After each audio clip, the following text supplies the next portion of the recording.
Ooh. So, Not Alone Talk. Today we have the fantastic Cal with us, sitting in for Elle, who is off doing some projects, which are probably going to be written out later on in the year, no doubt. Cal, how you doing? Yeah, I'm good, mate. Happy New Year to you. I haven't seen you. Yeah, Happy New Year. It's so weird to be saying that. It feels like the last year just didn't really happen, to be honest with you. Yeah, it's insane, isn't it? Hopefully we can get back to some normality at the end of this year, eh? All we can do is hope, eh? But yeah, so this is the first Not Alone Talk back since Christmas, since our Christmas break. It feels like it's been going on forever. We've got a quick short show tonight, mostly because we're looking at a couple of TikToks. As you know, TikToks I can't run for too long. So most fitting, I suppose, we're in January. What have you got coming up in January, Cal? More of the same of all the other months, to be honest with you. Yeah, no change for us. Lockdown doesn't really change what we do or how we live our lives because we're key workers. So yeah, January is exactly the same as December was and November before that. Fair enough. Well, some people who just want to push themselves even harder this January are of course doing Veganuary, which is where you spend the whole month just eating vegan food. What's your feelings on that? I know you're passionate about bacon. I am passionate about bacon, and I used to have a friend who was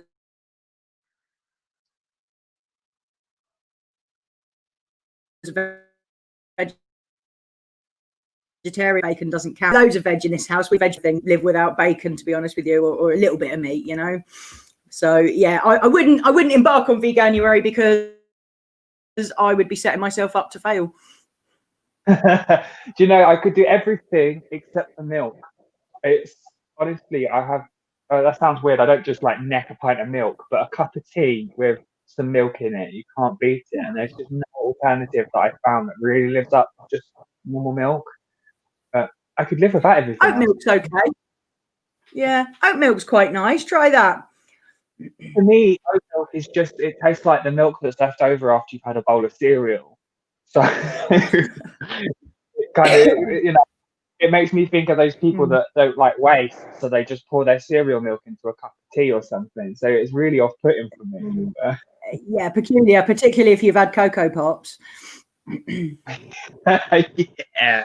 Well, I do have a short TikTok, which is just a recipe idea for anybody who is embarking in Veganuary. So let's take a look. You're gonna need these stuffed potato balls for the fall because they're the ultimate comfort food. They're also known as rellenos de papa, and my mom used to make them all the time. And in honor of National Hispanic Heritage Month, I'm gonna show you how I make them with a plant-based twist. First, make your spice mix, then dice 2 carrots and 1/4 of a yellow onion, and you can saute that with some garlic and olive oil. Now, what we're making is picadillo, and usually it's made with red meat, but we're gonna use lentils instead. I love lentils because they kind of have like a meaty texture to them. You're also gonna add tomato paste, sofrito, which is optional but highly recommended, and then the spice mix with some cilantro and water. Now moving on to the potato mixture, you're gonna take some boiled potatoes, add some yogurt, garlic powder, salt, pepper, milk, and cornstarch so that it makes it bind a little better.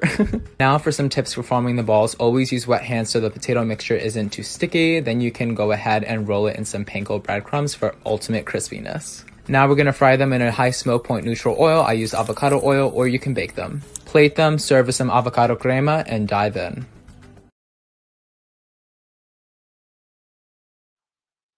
I know it wasn't completely plant-based, it did have a little bit of milk in, but I thought you could sub that for some soy milk quite easily.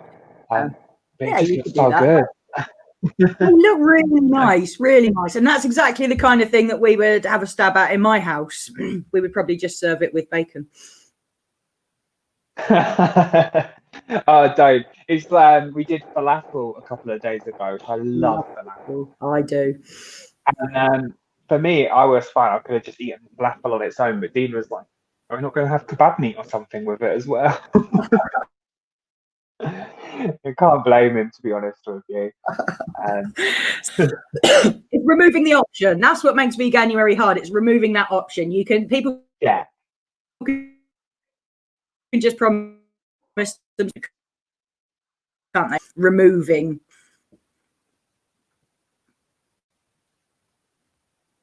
Oh, sorry, I lost you then, but I'm back now. Yeah, no, it's having the option, isn't it? It's so much easier when you could just, you have the choice between having a little bit of something, a little bit of something else. I mean, I was vegetarian for a few years, That's it. and that was all right, but I caved in the end because I needed a pork pie. Of all the things to be tempted back with, it's a pork pie, which everyone knows is all like hoof and eyelash. Oh, do you know what though? It tastes good, so it doesn't matter. Most people, they're like KFC breaks them, or like a nice roast dinner or fry up. For me, it was a pork pie. The pastry's I awesome. don't even like the pastry. Don't you? Oh, disagreed there. No. We should share a pork pie then, and I'll have your pastry, and you can have all the hoof and eyelash. Perfect. That's all we need. But obviously, the point of veganuary and vegetarian diets is that it reduces the suffering in animals, and there's quite a lot of studies to suggest that it's better for the environment. Obviously, there's conflicting studies, so don't quote me on that one. But one thing that people are doing at the moment is seed bombs. Have you seen any seed bombs? Have you heard of them? I've heard of them, and is this the wildflowers? Is this thing? Yeah. You sort of get like them in clay.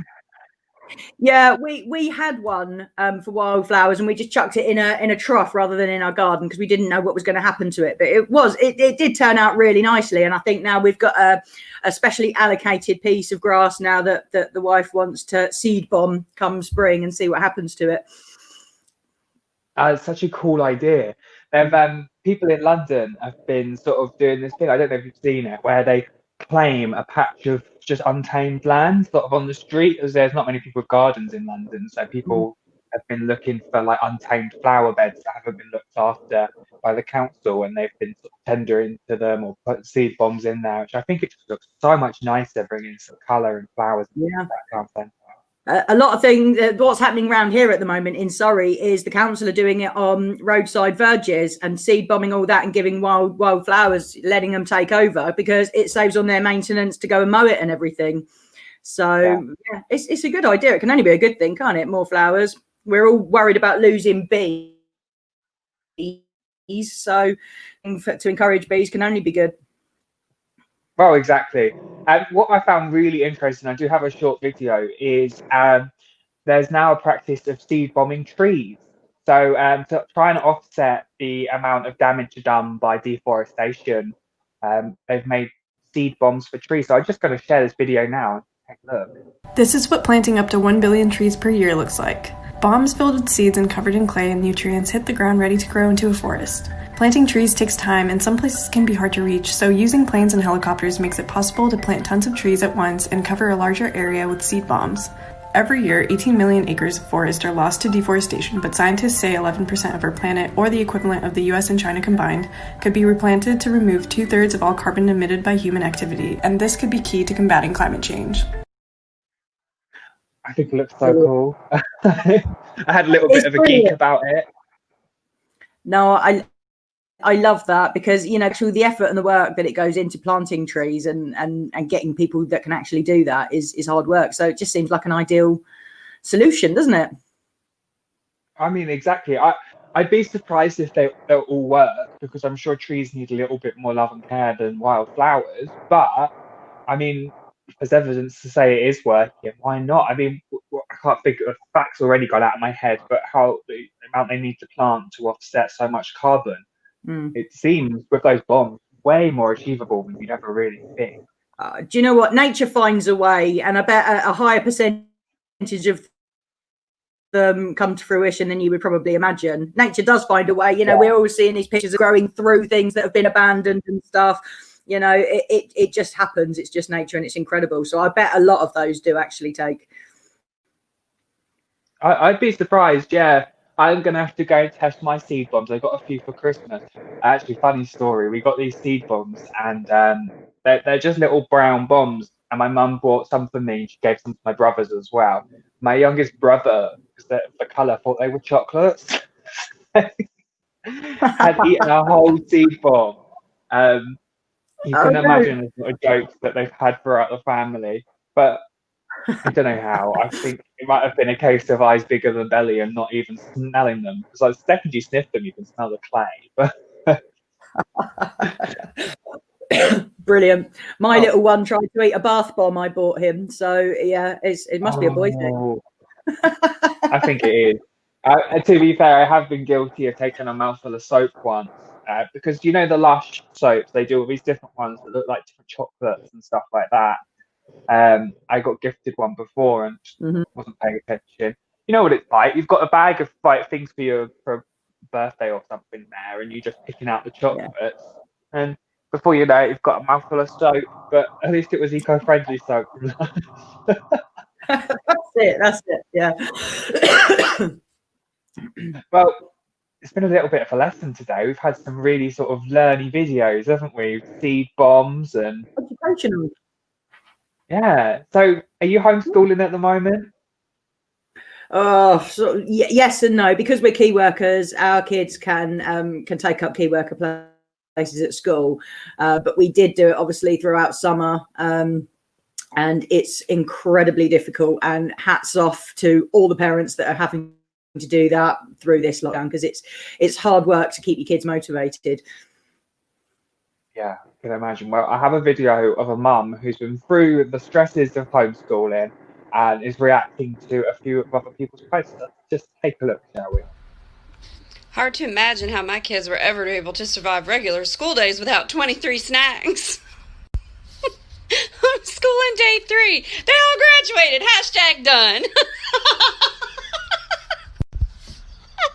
Parents after 2 days of homeschooling.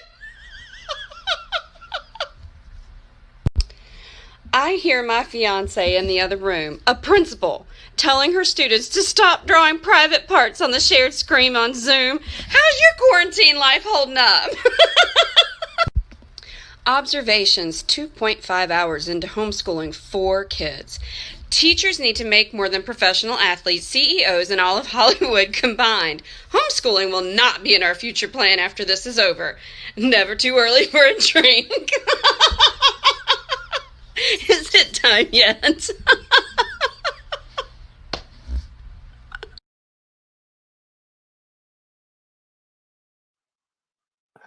Honestly, absolutely brilliant. My thoughts are with anyone who is having to homeschool at the moment. I definitely couldn't do it, that's for sure. You know, got the about it. You know, it is really hard work, and I agree with one of the comments there that teachers need to be paid, you know, ridiculous amounts of money, because what they do is insanely difficult, and trying to keep kids, you know, we found it hard keeping 4 motivated, so try and keep 35 kids motivated and on task. Well, you know, hats off to them. No, I don't know how they do it, honestly. They definitely, I think, to be honest with you, anyone who's currently a key worker, shouldn't they be getting a pay rise, to be fair? Because it just shows, isn't it, that actually some of the least paid people in the country are the ones that we need to keep the country moving.